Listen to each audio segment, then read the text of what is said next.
شروع اللہ کے پاک اور بابرکت نام سے جو بڑا مہربان نہایت رحم کرنے والا ہے۔ تربوز کھا کر پانی پینے سے عمر کم ہوتی ہے۔ کالے کپڑے پہن کر سونے سے برے خواب آتے ہیں۔ چار پائی کی الٹی طرف سونے سے بڑھاپا جلدی آتا ہے۔ صبح کا ناشتہ دیر سے کرنے سے بھولنے کی بیماری لگ جاتی ہے۔ جن کو دل کے امراض ہو وہ آلو بخارا کھایا کریں۔ نہار منہ اجوا کھجور دودھ کے ساتھ کھا لو، دل کے امراض میں بہت مفید ہے۔ ہونٹ کالے ہوں تو توری کا حلوہ کھا لو۔ اگر ہلکے پیلے رنگ کا پیشاب آئے تو آپ اندرونی طور پر فٹ فاٹ ہیں۔ زیادہ آم کا جوس پینے سے یورک ایسڈ کی بیماری ہو جاتی ہے۔ اگر جڑواں بچوں کی خواہش ہے تو کیلے کا ملک شیک پی لیا کریں۔ پیٹ میں درد رہتا ہو تو نہار منہ دہی کھا لو۔ اڑو اور دہی اکٹھے کھانے سے پیٹ کے تمام کیڑے مر جاتے ہیں۔ امرود سوتے وقت کھا لو، ڈپریشن کم ہوگا۔ ہم بستری کے بعد عورت کو تھوڑا سا گڑ کھلائیں، جلدی حمل ہو جائے گا۔ ناخن دانتوں سے کاٹو گے تو دماغ کمزور ہوگا۔ دوپہر کے کھانے میں اچار کا استعمال کرنے سے ہاضمہ ٹھیک رہتا ہے۔ اگر کچن میں کام کرتے وقت ہاتھ جل جائے تو جلی ہوئی جگہ پر دہی لگانے سے جلن دور ہو جائے گی اور ہاتھ پر چھالا بھی نہیں پڑے گا۔ اگر معدے کی تیزابیت کا مسئلہ ہو تو خربوزہ کھانے سے معدے کی تیزابیت ختم ہو جاتی ہے۔ کچنار کھانے سے خونی بواسیر ختم ہو جاتی ہے۔ نہار منہ شلجم کھانے سے نظر تیز ہوتی ہے۔ میتھی کے پتے چبانے سے بال لمبے ہوتے ہیں۔ دودھ میں ہلدی ڈال کر پینے سے جگر کو طاقت ملتی ہے۔ کدو کا جوس پینے سے پیشاب میں جلن دور ہوتی ہے۔ اگر گلا بیٹھ جائے تو ادرک میں تھوڑا سا نمک اور گڑ ملا کر کھا لیں۔ چقندر کھانے سے بلغم ختم ہو جاتی ہے۔ ادرک کھانا فالج، جوڑوں کا درد، بلغمی، کھانسی، لکوا اور دمہ میں مفید ہے۔ اگر دل کی دھڑکن کا مسئلہ ہو تو گاجر کھانے سے آرام ملتا ہے۔ آلو ابال کر کھانے سے قد بڑھتا ہے۔ بینگن کا سالن بنا کر کھانے سے بواسیر کی بیماری دور ہوتی ہے۔ اگر دل کے دورے کا مسئلہ ہو تو لہسن کی گٹھلی کھانے سے آرام ملتا ہے۔ لہسن کا رس پینے سے موٹاپا کم ہوتا ہے۔ کمر اور گردے میں درد کا مسئلہ ہو تو لوبیا کے دانے کھانے سے آرام ملتا ہے۔ ریٹھے کے چھلکے کو پانی میں پیس کر منہ دھونے سے چہرے کی چھائیاں ختم ہو جاتی ہیں۔ پیاز کا رس کان میں ڈالنے سے کان کا درد رک جاتا ہے۔ پیٹ میں درد ہو تو سونف اور نمک ملا کر کھانے سے آرام ملتا ہے۔ زیرے کو جلا کر اس کی دھونی لینے سے پیٹ درد میں آرام ملتا ہے۔ سرخ ٹماٹر کا رس پینے سے گردوں کی بیماری دور ہوتی ہے۔ کیا اگر ہر وقت آپ کا جسم ٹھنڈا رہے تو جان لیں کہ آپ میں خون کی کمی ہے۔ روزانہ چائے زیادہ پینے سے موٹاپا بہت ہی جلد آتا ہے۔ اپنے کپڑوں سے منہ پوچھنے سے انسان جلدی بوڑھا ہو جاتا ہے۔ سونف بکری کے دودھ میں شامل کر کے پیو، بخار اتر جائے گا۔ برے رنگ والی آنکھوں والے بچے ہوں تو تیز دماغ کی ہوتے ہیں۔ بلی کو دیکھنے سے عقل تیز ہوتی ہے، دماغ تیز ہوتا ہے۔ کتے کو پاس رکھنے سے خارش کا مرض ہوتا ہے۔ کبوتروں کو دیکھنے سے نظر تیز ہوتی ہے۔ اگر اپنے جسم کو خوبصورت بنانا ہے تو چقندر کو ابال کر کھا لیں۔ پیٹ پر داغ پڑ جائیں تو پالک کا پانی نکالو اور پیٹ پر مسل دو۔ باسی روٹی کو دودھ کے ساتھ کھا لو، منہ کی جریاں ختم ہو جائیں گی۔ جو ناشتے میں کھجور کھاتے ہیں ان کو گردوں کی بیماریاں نہیں ہوتی۔ لونگ پر نمک لگا کر چوس لو، چھینکے آنا بند ہو جائیں گے۔ گنے کے رس میں لیمو شامل کر کے پی لو، منہ کی جریاں غائب ہو جائیں گی۔ اگر آپ کا پیٹ بڑھنے لگے تو روزانہ نہار منہ 5 منٹ ایک پاؤں پر کھڑے رہو، اس سے موٹاپا کم ہو جاتا ہے۔ کچی مولی کھانے سے دماغ تیز ہوتا ہے۔ گائے کا دودھ دماغ کو کمپیوٹر جیسا بنا دیتا ہے۔ کھانے کے بعد مسواک ضرور کیا کرو، کبھی آپ کو بدہضمی نہیں ہوگی۔ سونف کا استعمال کرتے رہو، یہ آنکھوں کی بینائی کو تیز کرنے میں مدد دیتی ہے۔ حمل کے دوران گاجر کا جوس، انار کا جوس پیا کرو۔ اگر آپ چاہتے ہیں آپ کا چہرہ ہمیشہ 18 سال جیسا نظر آئے تو گوبھی اور دہی کو ملائی کو مکس کر کے کھا لیں۔ دماغی کمزوری خشک کے لیے بادام روغن استعمال کرو، اس سے فاقہ ہوگا۔ کھانے کے بعد 10 منٹ ضرور پیدل چلو، آپ کی صحت اچھی رہے گی۔ پیڑ کی چربی کو پگھلانا ہے تو نہار منہ شہد اور لیمو پانی میں شامل کر کے پیو۔ روزانہ دہی کھانے کی عادت بنا لی، آپ کا وزن کبھی نہیں بڑھے گا۔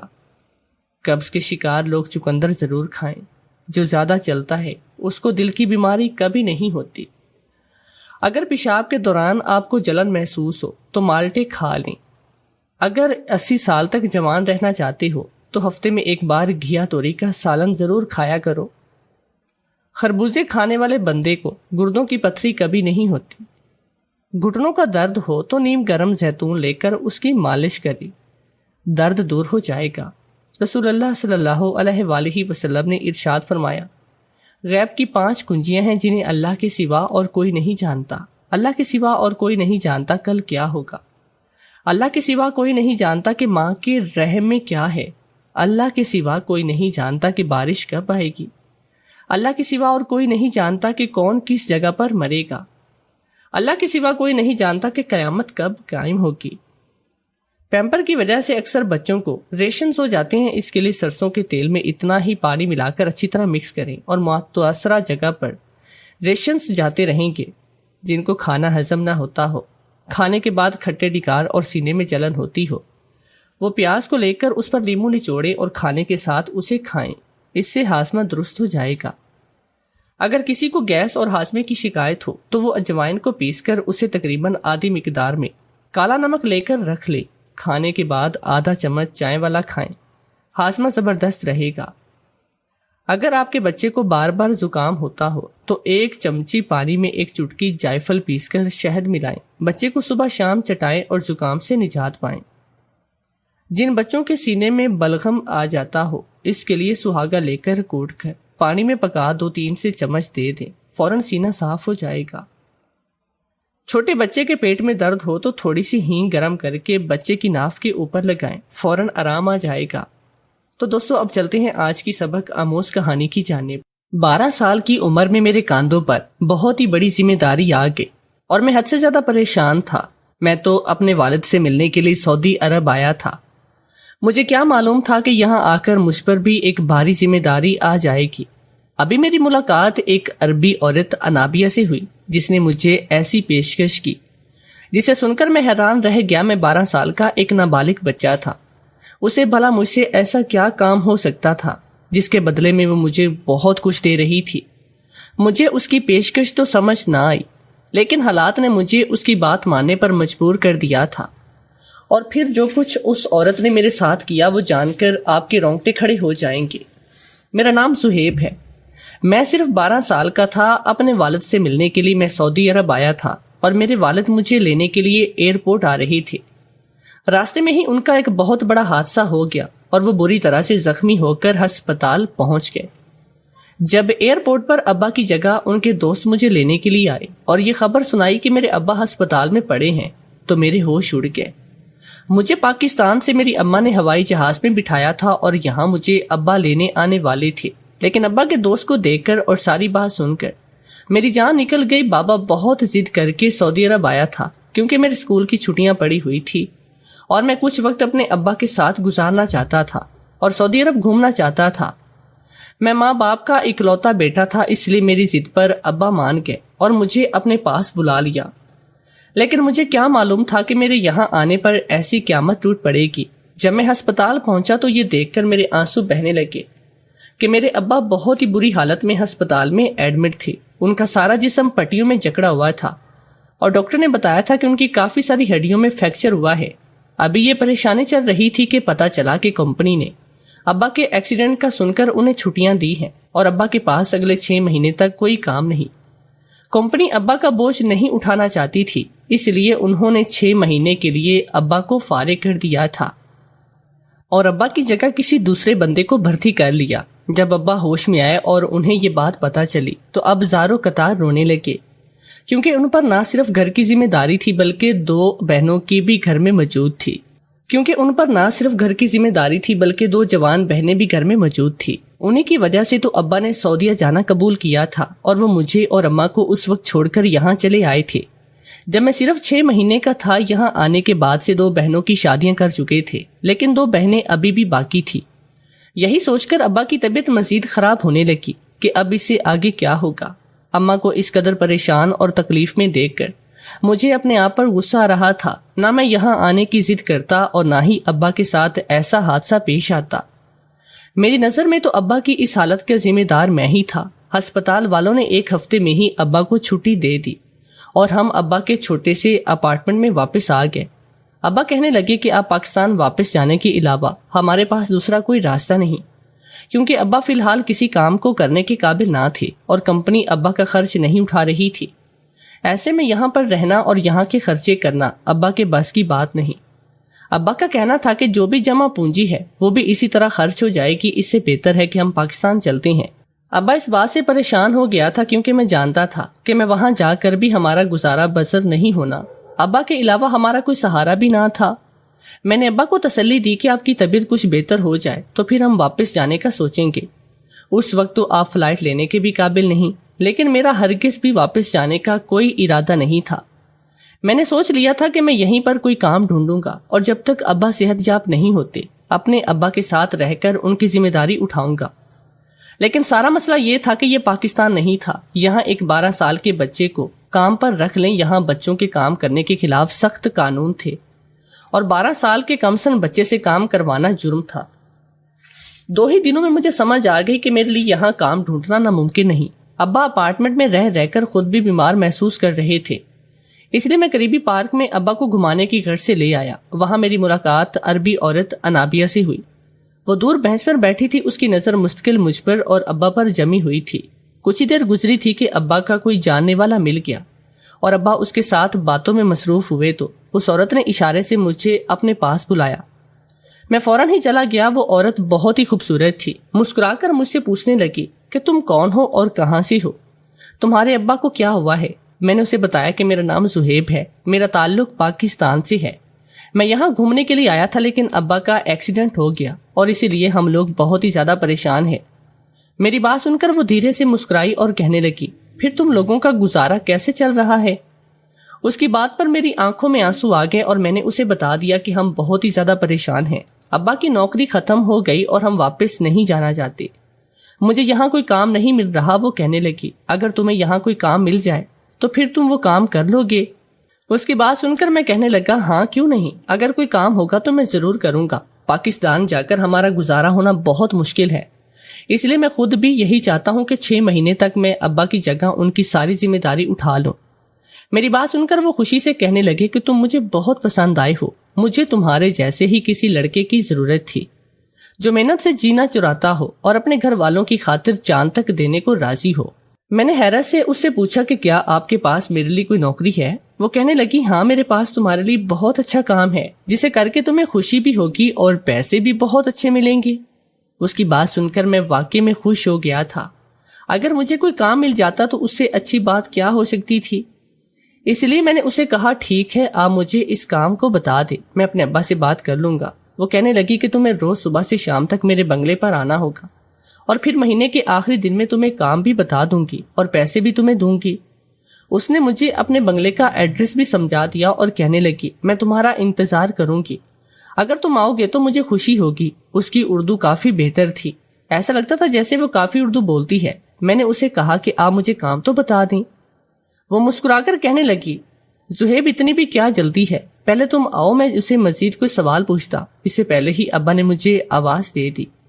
ان کے دوست جا چکے تھے اور ابا کے چہرے پر تکلیف کے آثار تھے، شاید انہیں بیٹھنے میں اب تکلیف ہو رہی تھی۔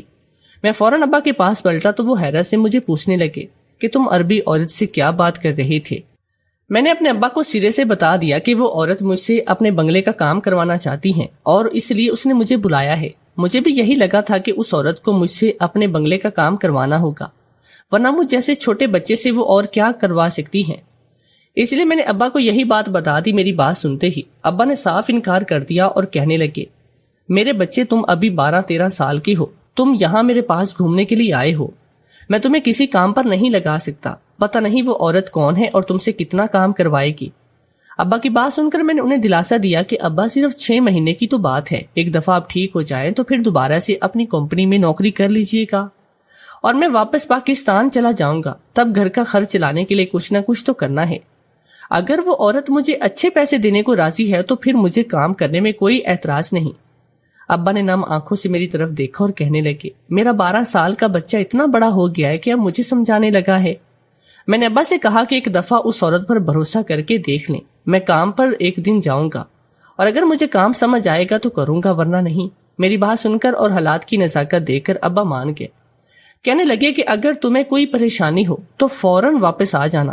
میں نے پلٹ کر اس بینچ کی طرف دیکھا جو اب خالی پڑی تھی۔ وہ عورت عربی وہاں سے جا چکی تھی۔ میں نے سوچ لیا تھا کہ میں اگلے ہی صبح اس کے پاس جاؤں گا، میں کام کو دیکھوں گا۔ یہ کام مجھے قسمت سے مل رہا تھا، ورنہ میں تو مان چکا تھا کہ میرے لیے یہاں کوئی کام نہیں۔ ساری رات میں سوچتا رہا، پتہ نہیں اس عورت مجھ سے کیا وہ کام کروانا چاہتی ہے، اس کا بنگلہ کتنا بڑا ہوگا، وہاں کتنی محنت کرنی پڑے گی۔ لیکن پھر آنکھیں بند کرتا تو اپنی ماں اور بہنوں کا خیال آنے لگتا۔ میری دونوں بہنوں کی عمر ہو چکی تھی اور جہیز کی وجہ سے ان کی شادی نہیں ہوئی تھی، اسی وجہ سے تو میرا باپ کب سے پردیس کاٹ رہا تھا۔ اگلی صبح میں ابا کے سارے کام کر گیا اور انہیں ناشتہ کروا کے بنگلے پر جانے کے لیے نکل گیا۔ بنگلہ ہمارے اپارٹمنٹ سے زیادہ دور نہیں تھا، اس لیے ابا کو مجھے اکیلے بھیجتے خوف نہیں ہوا۔ میں نے ابا کو یقین دلایا کہ اگر کوئی بھی بات ہوگی تو میں فوراً وہاں سے واپس آ جاؤں گا۔ عورت کے بنگلے پر پہنچتے ہی میں نے چوکیدار کو جیسے ہی بتایا کہ مجھے مالکن نے بلایا ہے، اس نے سر سے پیر تک مجھے دیکھا اور کہنے لگا، تم مالکن کے پاس رہو گے؟ اس کا لہجہ بہت ہی عجیب سا تھا اور جن نظروں سے وہ مجھے دیکھ رہا تھا وہ بھی مجھے اپنے وجود کے آر پار ہوتی محسوس ہو رہی تھی۔ چوکیدار نے کام کے ذریعے ایک ملازمہ کو باہر بلایا، وہ ایک ادھیڑ عمر ہندو عورت تھی۔ اس نے مسکرا کر کہا، مالکن ایک سے بڑھ کر ایک خوبصورت بچہ ڈھونڈتی ہے، مالکن کی نظر کو داد دینی پڑے گی۔ چوکیدار کی بات پر میں حیران رہ گیا، بھلا کام کروانے کے لیے کسی کے خوبصورت ہونے کی کیا ضرورت تھی؟ مالکن کو تو میرے کام سے مطلب ہونا چاہیے تھا۔ مجھے وہ چوکیدار کچھ پاگل معلوم ہوا اور وہ چوکیدار کی بات سن کر زور سے ہنستی، میرا ہاتھ پکڑ کر مجھے بنگلے کے اندر لے گئے۔ بنگلہ کیا تھا، عالیشان محل تھا، کسی چیز کی کوئی کمی نہ تھی، ایسا لگتا تھا جیسے کوئی سونے کا محل ہو۔ میں ایک بڑے سے جہاں صوفے پر بیٹھا، میرے سامنے شربت پیش کیا گیا، بالکل ایسے جیسے میں کوئی خاص مہمان ہوں۔ تھوڑی دیر کے بعد مالکن وہاں چلی آئی، میں مالکن کو دیکھ کر حیران رہ گیا۔ برقعے میں تو وہ بہت ہی الگ معلوم ہوتی تھی، لیکن اب وہ ایک ماڈرن قسم کی میکسی پہنے، بہت سارا میک اپ کیے، میرے سامنے بیٹھی تھی۔ بلا شبہ وہ حسین تھی اور اس وقت تو اور بھی حسین لگ رہی تھی۔ میں نے اپنی نظریں ادب سے جھکا لی، جو بھی تھا وہ میری مالکن تھی اور میں یہاں کام کی غرض سے آیا تھا۔ میں نے شربت پی لیا تو مالکن کہنے لگی کہ تم تھوڑی دیر کمرے میں جا کر آرام کر لو۔ مالکن کی بات نے مجھے حیران کر دیا تھا، میں یہاں آرام کرنے کے لیے نہیں آیا تھا اور نہ ہی اتنی دور سے آیا تھا کہ مجھے آرام کی ضرورت تھی۔ میں نے فوراً کہا کہ آپ مجھے کام بتا دیجئے، میں بالکل فریش ہوں اور ہر کام بہت ہی ایمانداری اور تیزی سے کروں گا۔ میری بات سن کر وہ مسکرائی اور کہنے لگی، صحیح کام تو تمہیں واقعی میں ایمانداری سے کرنا ہوگا، اسی بات کے تو تمہیں پیسے ملیں گے۔ فی الحال تم جا کر کمرے میں آرام کرو اور پھر میں تمہارے پاس آ کر تمہیں بتاتی ہوں کہ تمہیں کیا کام کرنا ہے۔ اسی ملازمہ نے مجھے کمرے میں پہنچا دیا اور ساتھ ہی میرے پاس بہت سارے فروٹس بھی رکھ دیے۔ میں جب سے یہاں آیا تھا ابا کی طبیعت کو لے کر اس قدر پریشان تھا، نہ ہی ٹھیک سے آئینہ دیکھا اور نہ ہی اپنے کھانے پینے پر دھیان دیا تھا، اور اب اس کے کمرے میں آ کر یعنی سکون سے بستر پر بیٹھا تو چھت پر لگے آئینے میں میرا عکس مجھے واضح دکھائی دے رہا تھا۔ اچانک ہی مجھے چوکیدار کی بات یاد آئی کہ مالکن نے پھر ایک خوبصورت بچہ ڈھونڈ لیا ہے۔ میں واقعی میں بہت ہی خوبصورت تھا، ہوں بہو اپنی ماں کی طرح چمکتی ہوئی رنگت اور نیلی آنکھیں مجھے دوسروں سے ممتاز بناتی تھی، ہر جگہ اپنی آنکھوں سے پہچانا جاتا تھا۔ مجھے کچھ ہی دیر گزری تھی کہ کمرے کا دروازہ کھلا اور مالکن کے ساتھ ایک عورت اندر چلی آئی۔ میں فوراً اٹھ کر بیٹھ گیا۔ مالکن نے اس عورت کو مجھ سے ملوایا، اس کا نام مرینا تھا۔ مالکن کہنے لگی، یہ تمہیں آج سے اٹھنے بیٹھنے کے آداب سکھائے گی، کس طرح کسی سے بات کی جاتی ہے، عربوں کے طور طریقے کیا ہیں، اور تھوڑی بہت عربی بھی سکھائے گی۔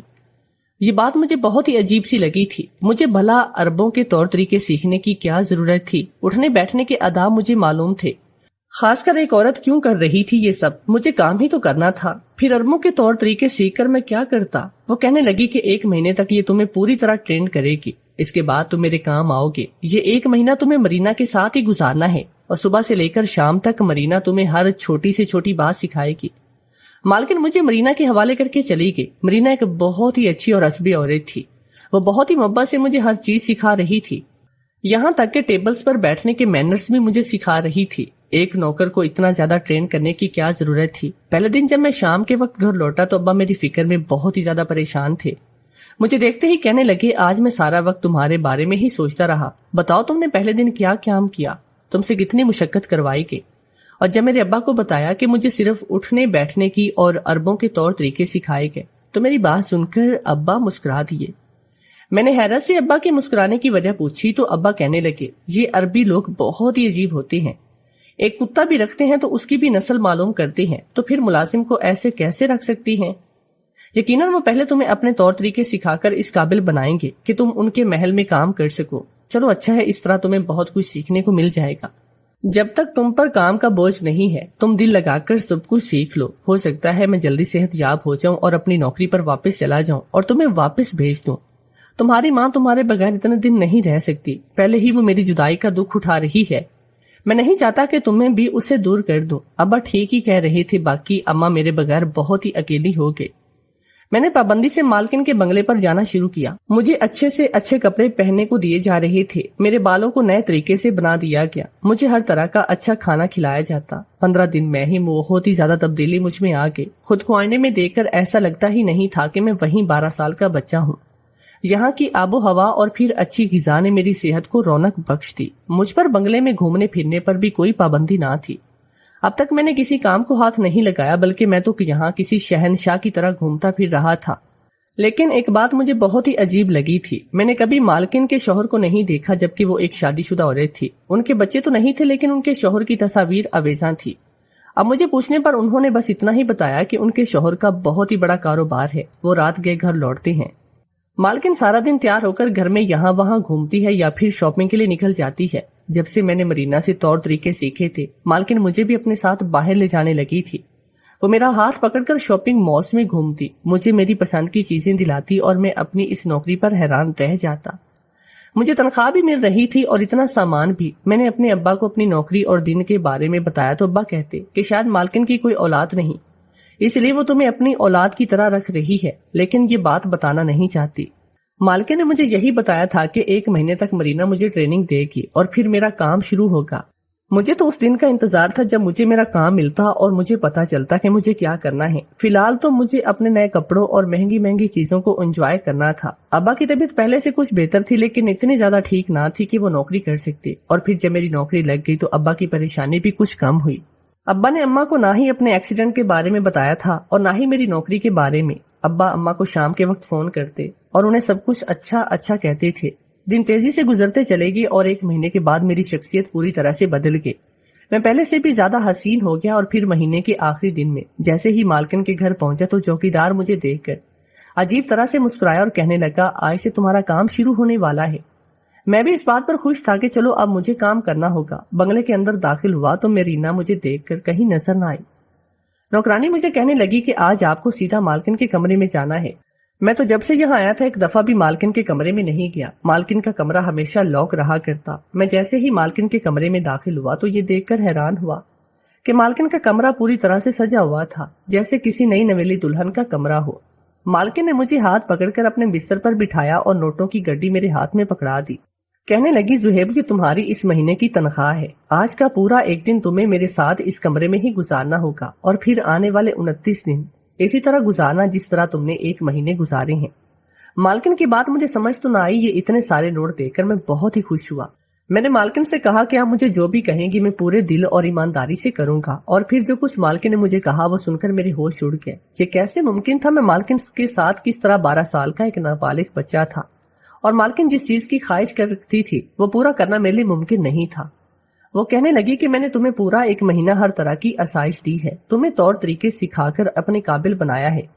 اب تم اس کام سے منع نہیں کر سکتے، یہ پیسے تمہیں اسی کام کے دیے گئے ہیں، کیونکہ اس سے پہلے تو تم نے کوئی کام نہیں کیا۔ میں نے تمہیں اپنے قابل بنانے کے لیے بہت محنت کی۔ وہ کہنے لگی کہ ہم عربی عورتوں کی زندگی بھی بہت عجیب ہوتی ہے، دوسرے لوگ ہمارا پیسہ اور ہماری زندگی دیکھ کر رش کرتے ہیں، لیکن کوئی ہم سے پوچھے کہ ہمارے دل پر کیا گزرتی ہے۔ ہمارے شوہروں کو عیاشیوں کی عادت ہے، ایک وقت میں کئی عورتوں کو اپنے ساتھ سلاتے ہیں اور اپنی بیویوں کو وقت دینا بھول جاتے ہیں۔ میں جوان ہوں، خوبصورت ہوں، لیکن میرے شوہر کو مجھ سے کہیں زیادہ ان عورتوں میں دلچسپی ہے۔ جس کو اس نے اپنے ساتھ ناجائز طریقوں سے رکھا ہوا ہے۔ اس لیے میں بھی مہینے کا ایک دن نابالغ لڑکوں کے ساتھ گزارتی ہوں اور اپنی خواہشوں کو پورا کرتی ہوں۔ اسی طرح نہ ہی میں حاملہ ہو سکتی ہوں اور نہ ہی کسی کو اس بات کی شک ہو سکتا ہے۔ میں جانتی ہوں کہ یہ غلط ہے، لیکن میرا شوہر بھی تو مجھے دھوکہ کر رہا ہے، تو پھر میں کیوں اسے دھوکہ نہ دوں؟ میں بدلے کی آگ میں جل رہی ہوں، اور یہ اسی طرح ٹھنڈی ہو سکتی ہے جب میں کسی نابالغ کو اپنے بستر تک لے آتی ہوں۔ تو تم سے پہلے بھی کچھ لڑکوں کو میں نے اسی طرح استعمال کیا، لیکن کسی میں بھی اتنی کشش نہ تھی کہ میں اسے مستقل طور پر اپنے پاس رکھنا چاہتی ہوں۔ لیکن تم میں اتنی خوبصورتی تھی کہ میں تمہیں پورا ایک مہینہ اپنے گھر بلاتی رہی۔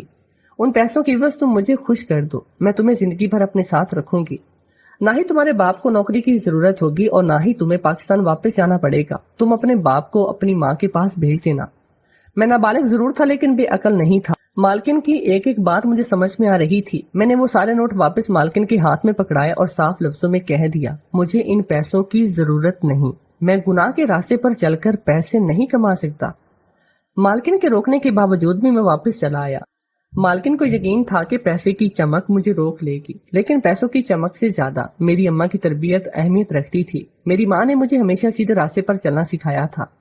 میں گرتے پڑتے اپنے باپ کے پاس چلا آیا اور اپنے باپ سے کہا کہ اب ہمارے لیے یہاں کچھ نہیں رکھا، یہ لوگ بہت ہی ظالم ہیں، ہم واپس اپنے وطن چلتے ہیں، لیکن عزت کی کھائیں گے آپ ذرا سی بیماری پر۔ کمپنی نے آپ کو باہر نکال دی جبکہ آپ سالوں سے ان کے پاس ملازمت کر رہی تھی، اور میری مالکن تو نیت ہی کچھ اور تھی جسے میں بھانپ نہیں پایا۔ چوکیدار کا وہ مسکراتا چہرہ مجھے آج سمجھ آیا تھا۔ میں اپنے باپ کے ساتھ واپسی فلائٹ لے چکا تھا اور آنے والی زندگی مشکل ضرور تھی لیکن گناہوں سے بھری ہوئی نہ تھی۔ میری ماں نے مجھے سکھایا تھا کہ رزق دینا انسان کے ہاتھ میں نہیں بلکہ اللہ کے ہاتھ میں ہے۔ شام کو جو فرشتے ہمارے گناہ لے کر جاتے ہیں، صبح وہی فرشتے ہمارا رزق بھی لے کر لوٹتے ہیں۔ مجھے یقین تھا کہ میرے رب نے ہمارے لیے یقیناً پاکستان میں کسی نہ کسی رزق کا انتظام کر رکھا ہوگا۔ پہلے کے عرب لوگ الگ تھے اور آج کے عرب لوگ بالکل مختلف ہیں۔ دولت نے انہیں دین سے گمراہ کر دیا ہے۔ اس بات کا اندازہ ہر انسان لگا سکتا ہے، کیونکہ اب عرب دنیا میں مندروں سے لے کر شراب خانوں تک کی سنگ بنیاد رکھی جا چکی ہے۔